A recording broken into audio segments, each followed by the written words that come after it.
Antoine Geneloni, je suis directeur technique à NewQuest depuis maintenant 7 ans.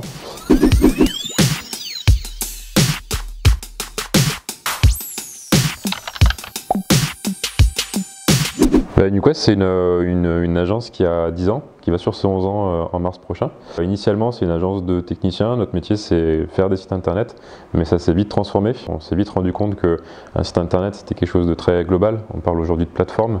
Donc, par rapport à un site internet, on va venir greffer du web marketing, de la communication sur les réseaux sociaux. On va avoir des photos, des vidéos, du contenu. Et un site internet, comme on le faisait il y a 10 ans, on n'est plus le site internet qu'on fait aujourd'hui. Technologiquement, ça a beaucoup évolué, ça demande des compétences différentes, ça a demandé à des profils de se spécialiser dans des technologies en particulier.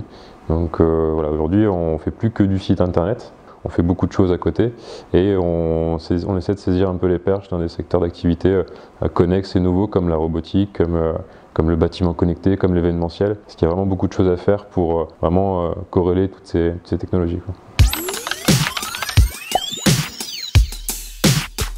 Il y en a plusieurs, alors c'est plus que des métiers, c'est des profils différents, parce que c'est vraiment des personnes qui ont appris par eux-mêmes ou par des parcours scolaires ou professionnels des compétences, mais qui aujourd'hui se diversifient.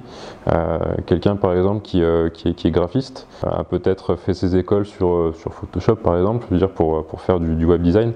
Aujourd'hui vraiment on est vraiment dans de l'UX, donc vraiment de l'expérience utilisateur, en insérant aussi lui, donc vraiment toute la partie créative, la partie image de marque. Donc ça demande vraiment de se diversifier et de comprendre vraiment la finalité du projet internet pour vraiment arriver à cerner tous ces tenants aboutissants. Donc il y a vraiment plusieurs profils, des profils très techniques, de l'administration système, des profils de développeurs évidemment. Donc même dans le développement il y a énormément de facettes et de technologies à maîtriser. On va avoir des profils de communication, de marketing, de vidéastes, motion design, etc. Profil administratif bien entendu et voilà, profil commercial. Malgré qu'on n'ait pas de commerciaux proprement parler, c'est nos techniciens et nos collaborateurs qui vendent nos prestations, puisque c'est les mieux à même de les connaître.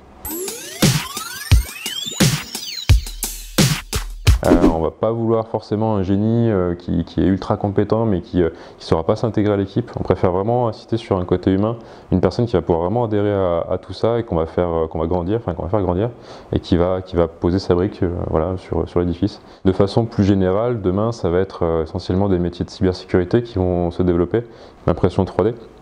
C'est vrai que c'est très lié aussi à tout ça. Typiquement, nous, on a quelques imprimantes qui nous permettent de faire des prototypes, de voir comment ça pourrait s'adapter à nos clients pour voilà, avoir de l'objet physique qui soit relié à de la plateforme.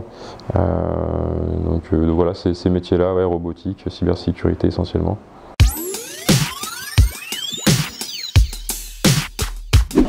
Oui, tout à fait. On a envoyé plusieurs personnes de l'équipe chez LD Barange, une société qui développe et qui commercialise Pepper. Tout le monde l'a sûrement vu dans notamment la pub de Renault. Donc il est très utilisé. Nous on en a un chez nous qu'on utilise. Alors c'est vraiment de la recherche et développement, donc c'est de la programmation. C'est un langage de programmation qui est un peu différent de ce qu'on est capable de faire aujourd'hui pour du site internet. Mais voilà, c'est vraiment de la programmation à proprement parler. Il faut savoir que les robots tels qu'on les connaît ne sont pas aujourd'hui intelligents. C'est l'humain qui lui donne son intelligence. Donc quand on parle d'intelligence artificielle, on n'est pas encore dedans à 100%. On peut le constater parce que essentiellement les compétences qu'il faut pour programmer un robot, c'est de la technique parce que c'est du développement, mais c'est aussi de la linguistique.